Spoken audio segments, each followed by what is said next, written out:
नमस्कार। आकाशवाणी से प्रस्तुत है समाचार संध्या।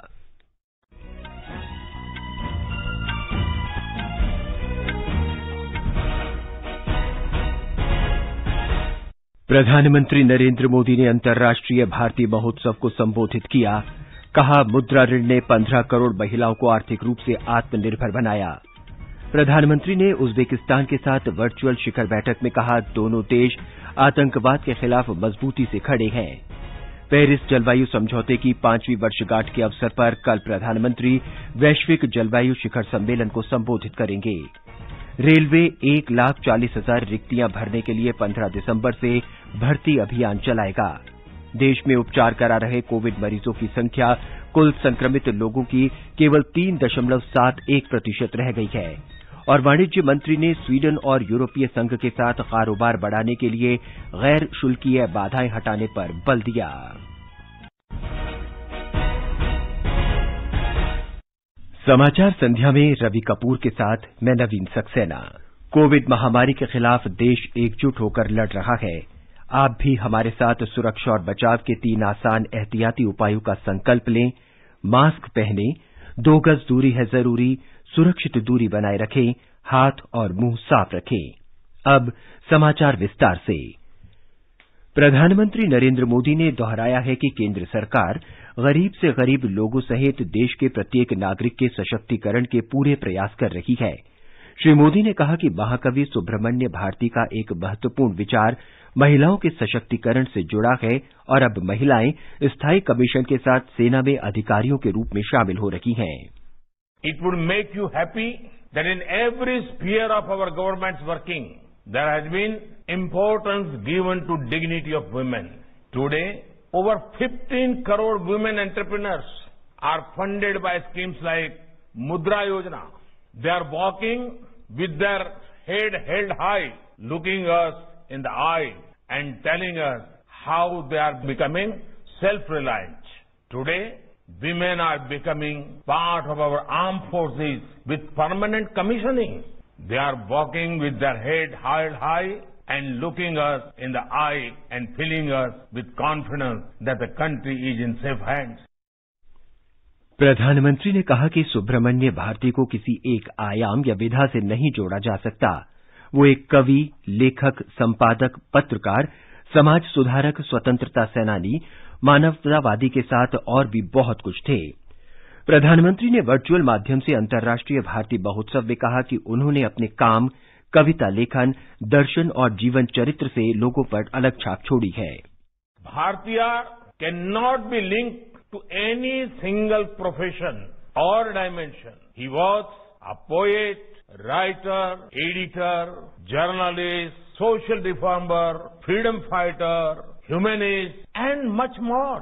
One can only marvel at his works, his poems, his philosophy, and his life. प्रधानमंत्री ने कहा कि सुब्रमण्य भारती अपनी जड़ों से जुड़कर भविष्य की ओर देखते थे। उनका विचार था कि हमें अतीत में रहने की बजाय वैज्ञानिक सोच विकसित करने की जरूरत है। श्री मोदी ने कहा कि आज के युवा महाकवि भारती से बहुत कुछ सीख सकते हैं। Fear was unknown to Subramaniam Bharati. He said, "Accha millai, accha menbadilleya, iccha kuttu lorelam, edirtu nindra podidum." It means, fear I have not, even if all the world oppose me. I see this spirit in young India today. I see this spirit when they are at the forefront of innovation and excellence.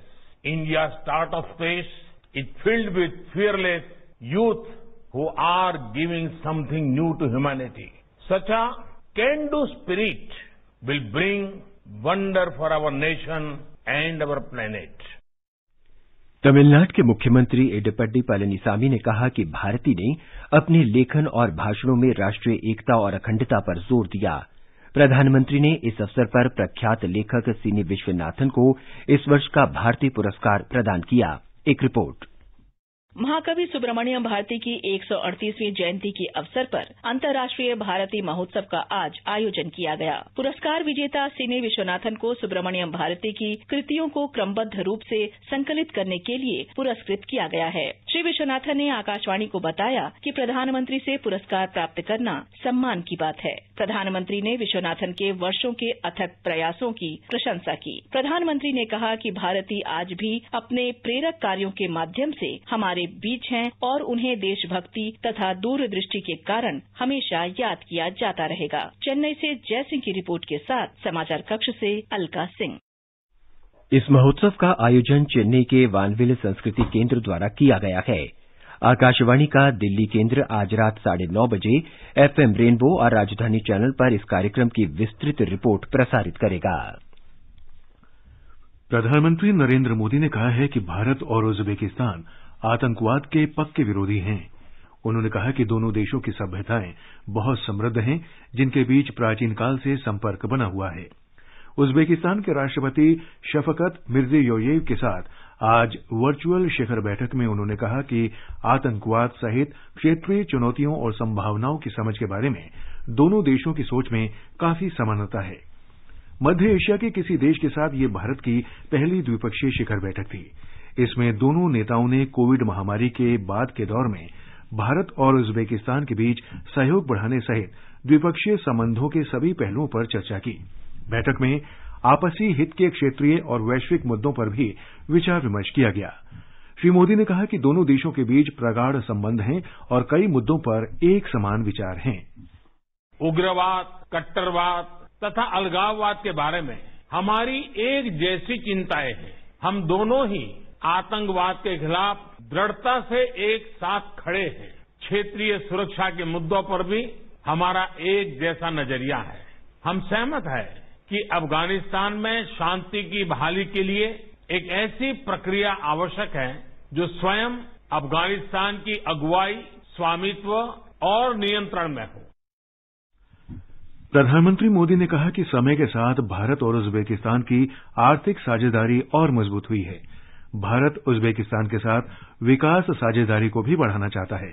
प्रधानमंत्री ने कहा कि Uzbekistan की विकास संबंधी प्राथमिकताओं के लिए भारत अपनी विशेषज्ञता और अनुभव साझा करने के लिए तैयार है।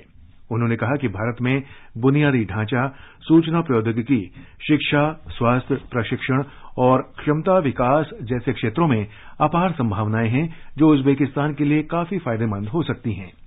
श्री मोदी ने कहा कि कृषि पर एक संयुक्त कार्य समूह का गठन एक महत्वपूर्ण और सकारात्मक कदम है। प्रधानमंत्री ने कहा कि सुरक्षा साझेदारी दोनों देशों के बीच द्विपक्षीय संबंधों का मजबूत आधार बन रही है। दोनों की सशस्त्र सेनाओं के बीच पिछले साल पहली बार संयुक्त अभ्यास किया गया। अंतरिक्ष और परमाणु ऊर्जा के क्षेत्र में भी भारत और उज्बेकिस्तान के बीच संयुक्त प्रयासों को बढ़ावा दिया जा रहा है। श्री मोदी ने कहा कि कोविड महामारी के दौरान दोनों देशों ने एक दूसरे को सहयोग दिया। कोविड-19 महामारी के इस कठिन समय में दोनों देशों ने एक दूसरे को भरपूर सहयोग दिया है, चाहे दवाइयों की आपूर्ति के लिए हो या एक दूसरे के नागरिकों को सुरक्षित घर लौटाने के लिए। हमारे प्रदेशों के बीच भी सहयोग बढ़ रहा है। उज्बेकिस्तान के राष्ट्रपति श्री मिर्जियोयेव ने कोविड महामारी के दौरान की गई मदद के लिए भारत का आभार व्यक्त किया।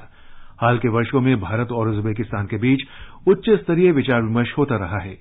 2015 और 2016 में प्रधानमंत्री मोदी की उज्बेकिस्तान यात्रा और 2018-2019 में श्री मिर्जियोयेव की भारत यात्रा से दोनों देशों के बीच रणनीतिक साझेदारी को और गति मिली है।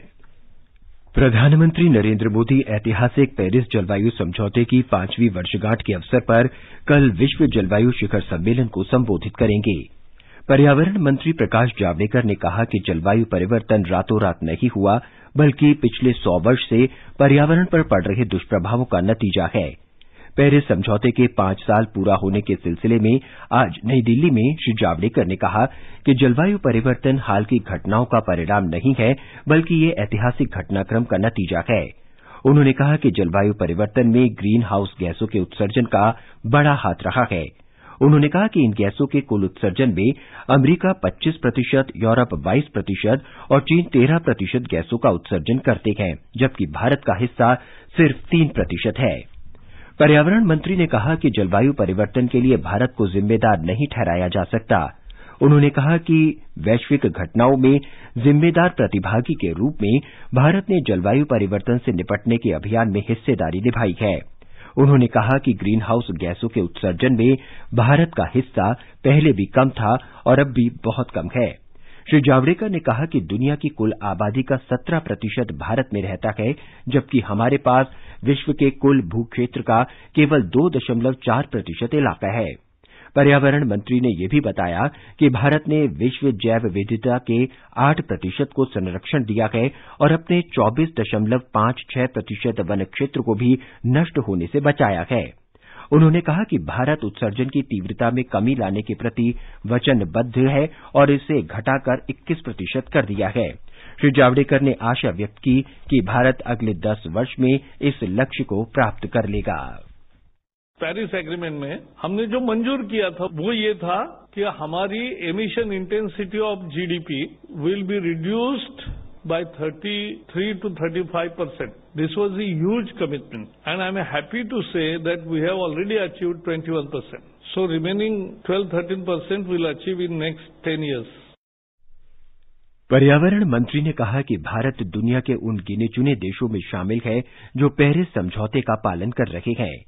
उन्होंने कहा कि भारत ने जलवायु परिवर्तन को रोकने के लिए जो लक्ष्य निर्धारित किए हैं, उनसे धरती के तापमान में बढ़ोतरी को 2 डिग्री सेल्सियस से कम स्तर पर रखने में मदद मिलेगी। पर्यावरण मंत्री ने कहा कि 2020 की जलवायु पारदर्शिता रिपोर्ट के अनुसार भारत G20 समूह के देशों का एकमात्र देश है जो जलवायु परिवर्तन संबंधी अपनी वचनबद्धताओं को पूरा कर रहा है। श्री जावड़ेकर ने कहा कि संयुक्त राष्ट्र पर्यावरण कार्यक्रम की हाल की रिपोर्ट में भी कहा गया है कि भारत के उत्सर्जन में 2019 में 1.4% की बढ़ोतरी हुई, जो पिछले दशक में 3.3% की वैश्विक वार्षिक औसत बढ़ोतरी से काफी कम है। पेरिस समझौता बहुस्तरीय जलवायु परिवर्तन प्रक्रिया में एक महत्वपूर्ण पड़ाव है। ये पहली बार होगा जब ये समझौता सभी देशों पर बाध्यकारी है और जलवायु परिवर्तन तथा इसके प्रभावों से निपटने के लिए स्वीकार किया गया है। ये दिसंबर 2015 को पेरिस में COP21 में 196 पक्षों ने कानूनी से बाध्य अंतर्राष्ट्रीय संधि द्वारा स्वीकार किया गया है। ये समझौता 4 नवंबर 2016 को प्रभावी हो गया था। इसका उद्देश्य वैश्विक तापमान को 2 डिग्री से लेकर 1.5 डिग्री सेल्सियस तक नीचे रखना है। इस लक्ष्य को हासिल करने के लिए सभी राष्ट्रों ने अपने कार्बन उत्सर्जन का स्तर घटाने के लिए मानदंड तय किया है। ये समाचार हमारी वेबसाइट newsonair.com/hindi और हमारे mobile app news on AIR पर भी उपलब्ध हैं। सामान पैक कर दिया है, अपना ख्याल रखिएगा। और आप यहाँ परिवार का माँ को अस्पताल लेके जाना है। और पैसे? अरे मैं ही तो जा रहा हूँ शहर। माँ का आयुष्मान भारत कार्ड तो यहीं छोड़े जा रहा हूँ ना। तो इससे यहाँ भी मुफ्त इलाज मिलेगा? हमारी ऐसी ही जरूरतों को समझकर प्रधानमंत्री जी ने कहा है। आयुष्मान भारत योजना के साथ एक बहुत बड़ी विशेषता पोर्टेबिलिटी की सुविधा भी है। पोर्टेबिलिटी ने देश को एकता के रंग में रंगने में भी मदद की है। यानी बिहार का कोई गरीब अगर चाहे तो उसे कर्नाटका में भी वही सुविधा मिलेगी जो उसे अपने राज्य में मिलती है। भारत सरकार की आयुष्मान भारत PM जय योजना दे रही है देश के 50 करोड़ से अधिक लोगों को प्रति वर्ष रुपए 5 लाख तक का मुफ्त इलाज। योजना के तहत लाभार्थियों के लिए कोविड-19 की जांच और इलाज मुफ्त है। 14555 पर कॉल कर योजना में अपना नाम जानिए और ई कार्ड बनवाने के लिए नजदीकी CSC केंद्र या सूचीबद्ध सरकारी या प्राइवेट अस्पताल जाएं। आयुष्मान भारत की छांव शहर हो या गांव, सूखा हो या बेमौसम की बरखा हो, कीड़ा लगे खेत में या दुविधा हो, बहुत ही कम प्रीमियम पे पूरी हो भरपाई, फसल बीमित रहे कटाई के बाद भी भाई। हाँ, ऋणी या अऋणी अब हर किसान लाभ उठाए। एक मौसम एक दर है, सब किसान बीमा कराए। प्रधानमंत्री फसल बीमा योजना से हर किसान मुस्काए। कृषि और किसान कल्याण मंत्रालय द्वारा किसान हित में जारी। देखकर गर्व होता है, जिनके पास नहीं थे रहने को घर, उनके लिए बन रहे हैं पक्के मकान। चूल्हे पर निर्भर माताओं को उज्ज्वला योजना ने दिया कुकिंग गैस का वरदान। जहां शौच की उचित व्यवस्था नहीं थी, हो रहा शौचालयों का निर्माण। टेक्नोलॉजी, मेडिसिन, अंतरिक्ष, शिक्षा, इंफ्रास्ट्रक्चर, हर क्षेत्र में नया भारत छू रहा आसमान। और यह सब संभव करते हैं आप अपने एडवांस टैक्स के योगदान द्वारा। देश का ईमानदार टैक्स पेयर राष्ट्र निर्माण में बहुत बड़ी भूमिका निभाता है। जब देश के ईमानदार टैक्स पेयर का जीवन आसान बनता है, वो आगे बढ़ता है, तो देश का भी विकास होता है, देश भी आगे बढ़ता है। अपने अग्रिम आयकर की तीसरी किश्त 15 दिसंबर तक जमा करें। यदि TDS या TCS के बाद आपकी टैक्स लायबिलिटी 10,000 रूपए से ज्यादा है, तो अग्रिम आयकर जमा करना अनिवार्य है। देश की प्रगति में अपना योगदान दें। प्रत्येक आयकर दाता एक राष्ट्र निर्माता। ये आकाशवाणी है। आगे बढ़ने से पहले मुख्य समाचारों पर एक नजर। प्रधानमंत्री नरेंद्र मोदी ने अंतर्राष्ट्रीय भारतीय महोत्सव को संबोधित किया। कहा, मुद्रा ऋण ने 15 करोड़ महिलाओं को आर्थिक रूप से आत्मनिर्भर बनाया। प्रधानमंत्री ने उज्बेकिस्तान के साथ वर्चुअल शिखर बैठक में कहा, दोनों देश आतंकवाद के खिलाफ मजबूती से खड़े हैं। पेरिस जलवायु समझौते की 5वीं वर्षगांठ के अवसर पर कल प्रधानमंत्री वैश्विक जलवायु शिखर सम्मेलन को संबोधित करेंगे। रेलवे 1,40,000 रिक्तियां भरने के लिए 15 दिसंबर से भर्ती अभियान चलाएगा। देश में उपचार करा रहे कोविड मरीजों की संख्या कुल संक्रमित लोगों की केवल 3.71% रह गई है। और वाणिज्य मंत्री ने स्वीडन और यूरोपीय संघ के साथ कारोबार बढ़ाने के लिए गैर शुल्कीय बाधाएं हटाने पर बल दिया। भारतीय रेल अपने 21 रेलवे भर्ती बोर्ड के माध्यम से 15 दिसंबर से करीब 1,40,000 पदों को भरने के लिए व्यापक भर्ती अभियान शुरू कर रहा है। रेल मंत्रालय ने एक बयान में कहा कि इस भर्ती अभियान में देश भर के 2 करोड़ 44 लाख से अधिक अभ्यर्थी शामिल होंगे। मंत्रालय ने कहा कि पहला अभियान 15 दिसंबर से 18 दिसंबर तक चलेगा। इसके बाद एनटीपीसी श्रेणियों की भर्ती का काम 28 दिसंबर से मार्च 2021 तक चलेगा। तीसरे चरण में प्रथम स्तर की भर्ती अप्रैल 2021 से लेकर जून 2021 तक होगी। परीक्षा की सूचना व्यक्तिगत ईमेल और एसएमएस के माध्यम से दी जाएगी। इसमें परीक्षा केंद्र, तिथि और पारी की जानकारी होगी। परीक्षा के लिए प्रवेश पत्र परीक्षा तिथि से 4 दिन पहले जारी किए जाएंगे। विभिन्न रेलवे भर्ती बोर्ड ने कोविड-19 महामारी के मद्देनजर परीक्षा आयोजित करने के लिए व्यापक तैयारी की है। उम्मीदवारों के लिए परस्पर सुरक्षित दूरी, मास्क, सैनिटाइजर आदि का प्रबंध किया गया है। परीक्षाएं 2 पालियों में आयोजित की जाएंगी। मंत्रालय ने कहा कि परीक्षा केंद्रों पर उम्मीदवार का तापमान मापा जाएगा और निर्धारित स्तर से अधिक तापमान वाले उम्मीदवारों को परीक्षा केंद्र में प्रवेश की अनुमति नहीं होगी। ऐसे अभ्यर्थियों के दोबारा परीक्षा की सूचना उनके मोबाइल नंबर और ईमेल के माध्यम से दी जाएगी। अभ्यर्थियों को निर्धारित प्रपत्र पर कोविड से संबंधित स्वघोषणा करनी होगी। इसके न होने पर उन्हें परीक्षा केंद्र में प्रवेश की अनुमति नहीं होगी। कोविड-19 से बचाव के लिए परीक्षा केंद्रों पर व्यापक प्रबंध किए जाएंगे। प्रत्येक पाली के बाद परीक्षा केंद्रों को सैनिटाइज किया जाएगा। कोविड महामारी से निपटने में भारत ने एक और उपलब्धि हासिल की है। देश में उपचार करा रहे कोरोना संक्रमित लोगों की संख्या घटकर 3.71% रह गई है। रोगियों की संख्या में लगातार कमी आ रही है और ये करीब 3,63,000 रह गई है। पिछले 24 घंटों में करीब 8,500 मरीज स्वस्थ हुए हैं। रोजाना संक्रमित लोगों की संख्या भी 30,000 से नीचे बनी हुई है और बीते एक दिन में 29,000 लोग संक्रमित हुए। पिछले करीब 1 महीने से दैनिक संक्रमित लोगों की संख्या 50,000 से नीचे बनी हुई है। देश में स्वस्थ होने की दर में भी सुधार हुआ है और ये 94.84% हो गई है। अब तक कुल 92,91,000 मरीज स्वस्थ हुए हैं। पिछले 24 घंटों में 37,500 मरीज ठीक हुए। स्वस्थ हो रहे लोगों की दैनिक संख्या पिछले एक पखवाड़े से नए संक्रमित लोगों की संख्या की तुलना में कम बनी हुई है। इस समय देश में महामारी से ठीक हुए लोगों की संख्या रोगियों की तुलना में 25 गुना अधिक है।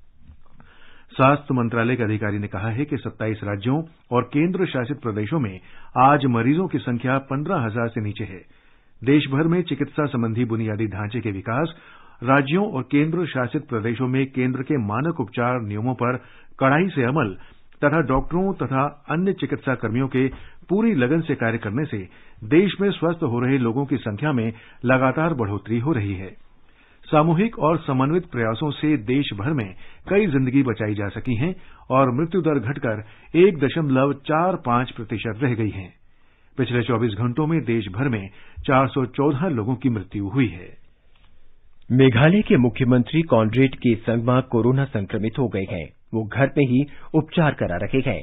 श्री संगमा ने पिछले 5 दिन में अपने संपर्क में आए सभी लोगों से कोविड जांच कराने का अनुरोध किया है। कर्नाटक के उप मुख्यमंत्री गोविंद कारजोल के नेतृत्व में गठित कर्नाटक कोविड प्रबंधन कार्यबल ने राज्य में कोविड महामारी की दूसरी लहर से निपटने के लिए कई घोषणाएं की हैं। राज्य के स्वास्थ्य और चिकित्सा शिक्षा मंत्री डॉक्टर के सुधाकर ने आज संवाददाताओं को बताया कि 10 जिलों और 30 तालुका के सरकारी अस्पतालों में ऑक्सीजन संयंत्र लगाने के लिए 37 करोड़ 72 लाख रुपए की मंजूरी दी गई है। और ब्यौरा हमारे संवाददाता से। कोविड टास्क फोर्स ने 10 lakh rapid antigen testing kit खरीदने के लिए 11 करोड़ रुपए की मंजूरी दी है। कोविड रोगियों के चिकित्सा के लिए आवश्यक दवा खरीदने के लिए 22 लाख रुपया दिया गया है। स्वास्थ्य एवं मेडिकल शिक्षा मंत्री डॉक्टर के सुधाकर जी ने आज राज्य के 10 जिलों में कोविड रोकथाम हेतु लिए गए कदमों की समीक्षा वीडियो कॉन्फ्रेंस द्वारा किया। मंत्री जी ने निर्देश दिया है कि ये 10 जिले कोविड टेस्टिंग का प्रमाण बढ़ाए और जनवरी दूसरे सप्ताह तक किसी तरह के सामाजिक, धार्मिक एवं सांस्कृतिक सभा का आयोजन न करें। मंत्री जी ने यह भी बताया कि वैक्सीन के स्टोरेज और वितरण पर नजर रखने के लिए मोबाइल ऐप को तैयार किया गया है। सुधींद्र, आकाशवाणी समाचार, बेंगलुरु। महाराष्ट्र में आज कोविड-19 के 4,268 नए मामले सामने आए। इसके साथ ही कुल मामलों की संख्या बढ़कर 18,72,440 हो गई। राज्य के स्वास्थ्य विभाग के अनुसार 2,774 रोगियों को ठीक होने पर विभिन्न अस्पतालों से छुट्टी दे दी गई। अब राज्य में स्वस्थ होने की कुल संख्या 17,49,973 हो गई। वर्तमान में राज्य में 73,315 सक्रिय मामले हैं। महाराष्ट्र में स्वस्थ होने की दर 93.46% है, जबकि मृत्यु दर 2.57% है। ये समाचार आकाशवाणी से प्रसारित किए जा रहे हैं। ताजा समाचार जानने के लिए आप हमारे Twitter handle @AIR News Hindi को फॉलो कर सकते हैं। चलो मिलकर एक शुरुआत करें, चलो एक फैसला आज करें, मास्क नहीं तो टोकेंगे, कोरोना को रोकेंगे, चलो एक इरादा करते हैं, चलो कुछ वादा करते हैं, मास्क नहीं तो टोकेंगे, कोरोना को रोकेंगे। सूखा हो या बेमौसम की बरखा हो, कीड़ा लगे खेत में या दुविधा हो, बहुत ही कम प्रीमियम पे पूरी हो भरपाई, फसल बीमित रहे कटाई के बाद भी भाई। हाँ, ऋणी या अऋणी अब हर किसान लाभ उठाए, एक मौसम एक दर है, सब किसान बीमा कराए, प्रधानमंत्री फसल बीमा योजना से हर किसान मुस्काए। कृषि और किसान कल्याण मंत्रालय द्वारा किसान हित में जारी। समाचार संध्या में आपका फिर स्वागत है।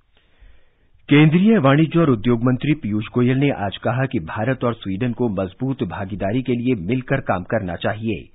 श्री गोयल ने भारत स्वीडन रणनीतिक कारोबारी भागीदारी के मुख्य कार्यकारी अधिकारी मंच को संबोधित करते हुए कहा कि वर्ष 2020 चुनौतीपूर्ण रहा है, लेकिन हमें इस संकट को अवसर में बदलना चाहिए। केंद्रीय मंत्री ने कहा कि भारत अपने 1 अरब 35 करोड़ की आबादी के साथ दुनिया में सबसे व्यापक कारोबारी संभावनाएं उपलब्ध कराता है।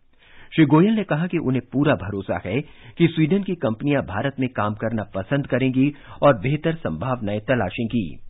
आत्मनिर्भर भारत की चर्चा करते हुए श्री गोयल ने कहा कि सरकार इसके अंतर्गत उच्च प्रौद्योगिकी उत्पादों, देश में प्रौद्योगिकी लाने, कौशल विकास, बेहतर गुणवत्ता की स्वास्थ्य देखभाल और शिक्षा को प्रोत्साहन दे रही है। उन्होंने कहा कि सरकार स्वीडन और यूरोपीय संघ से चाहेगी कि वो भी अपने दरवाजे थोड़ा और खोलें और गैर शुल्कीय बाधाओं को हटाएं, जिससे भारत का व्यापार भी स्वीडन और यूरोपीय संघ के साथ हो सके तथा दोनों पक्षों के बीच कारोबार का विस्तार हो। केंद्रीय मंत्री ने कहा कि प्रधानमंत्री नरेंद्र मोदी का ध्यान देश में ज्यादा से ज्यादा विदेशी प्रत्यक्ष निवेश और विनिर्माण गतिविधियां आकर्षित करने के लिए लचीला बनाने पर रहा है। भारत ने आज कहा कि पिछले 6 महीनों में वास्तविक नियंत्रण रेखा एलएसी पर चीन की कार्रवाई शांति और सद्भावना सुनिश्चित करने के द्विपक्षीय समझौतों का उल्लंघन है। विदेश मंत्रालय के प्रवक्ता अनुराग श्रीवास्तव ने कहा कि पिछले 6 महीनों से बनी स्थिति चीन की कार्रवाई का परिणाम है। चीन ने पूर्वी लद्दाख में एलएसी की स्थिति एक तरफा बदलने का प्रयास किया है। उन्होंने कहा कि दोनों पक्षों को सीमावर्ती क्षेत्रों में शांति और सद्भावना बनाए रखने के लिए 1993 और 1996 में किए गए समझौतों समेत विभिन्न द्विपक्षीय समझौतों का कड़ाई से पालन करने की जरूरत है। प्रवक्ता ने कहा कि भारत द्विपक्षीय समझौतों को कड़ाई से स्वीकार करता है और सीमा मुद्दे को बातचीत के जरिए सुलझाने के लिए प्रतिबद्ध है। केंद्रीय मत्स्य, पशुपालन और डेयरी मंत्री गिरिराज सिंह ने आज डेयरी किसानों की आजीविका का अध्ययन करने के लिए गुजरात के आणंद जिले का दौरा किया। उन्होंने राष्ट्रीय डेयरी विकास बोर्ड, गुजरात दुग्ध विपणन महासंघ GCMMF, कायरा जिला सहकारी दुग्ध उत्पादक संघ और ग्रामीण प्रबंधन संस्थान आनंद IRMA के वरिष्ठ अधिकारियों के साथ विचार विमर्श किया। एक रिपोर्ट। केंद्रीय मंत्री गिरिराज सिंह ने आज आणंद के जकरियापुरा गांव में एनडीडीबी के खाद्य प्रबंधन पहल का दौरा किया। उन्होंने नई तकनीक के बायोगैस संयंत्र को अपनाने के लिए किसानों की सराहना की। ये बायोगैस संयंत्र खाना पकाने वाले ईंधन के रूप में इस्तेमाल होने वाली गैस का उत्पादन कर रहे हैं। इनसे उत्पादित जैव घोल का उपयोग ऑर्गेनिक फर्टिलाइजर के रूप में किया जाता है। केंद्रीय मंत्री ने आय बढ़ाने के लिए छोटे डेयरी उत्पादकों में मुर्गी पालन को बढ़ावा देने की भी सलाह दी। उन्होंने कहा कि भारत में डेयरी क्षेत्र से लाखों किसानों को आजीविका चलाने का जरिया मिल रहा है। उन्होंने कहा कि किसानों की आय को दोगुना करने के प्रधानमंत्री नरेंद्र मोदी के सपने को पूरा करने के लिए एनडीडीबी द्वारा डेयरी किसानों के लिए आय सृजन संबंधी गतिविधियों को बढ़ावा दिया जा रहा है। योगेश पंड्या, आकाशवाणी समाचार, अहमदाबाद। और अब एक नजर कल के मौसम के पूर्वानुमान पर। दिल्ली में हल्की बारिश या बादल छाए रहने की संभावना है। तापमान 12 से 26 डिग्री सेल्सियस के बीच रहेगा। मुंबई और चेन्नई में बादल छाए रहेंगे। कोलकाता में आसमान साफ रहेगा। केंद्र शासित प्रदेश जम्मू कश्मीर के जम्मू में आमतौर पर हल्की बारिश और गरज के साथ बादल छाए रहेंगे। न्यूनतम तापमान 11 डिग्री और अधिकतम 21 डिग्री सेल्सियस रहने के आसार हैं। श्रीनगर में आमतौर पर बादल छाए रहने के साथ ही हल्की बारिश की संभावना है। न्यूनतम तापमान 2 डिग्री सेल्सियस और अधिकतम 9 डिग्री सेल्सियस रहने का अनुमान है। गिलगित में हल्की बर्फबारी हो सकती है। न्यूनतम तापमान 2 डिग्री सेल्सियस और अधिकतम 10 डिग्री सेल्सियस रह सकता है। मुजफ्फराबाद में सामान्य तौर पर बादल छाए रहेंगे और हल्की बारिश हो सकती है। न्यूनतम तापमान 4 डिग्री और अधिकतम 16 डिग्री रहने की संभावना है। गुवाहाटी में सुबह कोहरा या धुंध छाई रह सकती है और बाद में बादल छाए रहने की संभावना है। समाचार कक्ष से आनंद श्रीवास्तव। और अब आर्थिक जगत की खबरों के साथ हैं सोनू सूद। बम्बई शेयर बाजार का सेंसेक्स 139 अंक बढ़कर 46,099 पर बंद हुआ। नेशनल स्टॉक एक्सचेंज का निफ्टी भी 36 अंक बढ़कर 13,514 पर बंद हुआ। विस्तारित बाजार की बात करें तो यहाँ भी बढ़त का रुख था। बीएसई मिड कैप सूचकांक 0.15% की वृद्धि में रहा और बीएसई स्मॉल कैप सूचकांक में 0.51% की तेजी दर्ज हुई। अंतर बैंकिंग विदेशी मुद्रा बाजार में रुपया डॉलर के मुकाबले 2 पैसे की मामूली बढ़त से 73.65 प्रति डॉलर के स्तर पर बंद हुआ। महाराष्ट्र के सांस्कृतिक मामलों के मंत्री अमित देशमुख ने आज कहा कि फिल्म और मनोरंजन क्षेत्र को उद्योग का दर्जा देने का प्रस्ताव जल्द ही राज्य मंत्रिमंडल में रखा जाएगा। अंत में मुख्य समाचार एक बार फिर। प्रधानमंत्री नरेंद्र मोदी ने अंतर्राष्ट्रीय भारतीय महोत्सव को संबोधित किया। कहा, मुद्रा ऋण ने 15 करोड़ महिलाओं को आर्थिक रूप से आत्मनिर्भर बनाया। प्रधानमंत्री ने उज्बेकिस्तान के साथ वर्चुअल शिखर बैठक में कहा, दोनों देश आतंकवाद के खिलाफ मजबूती से खड़े हैं।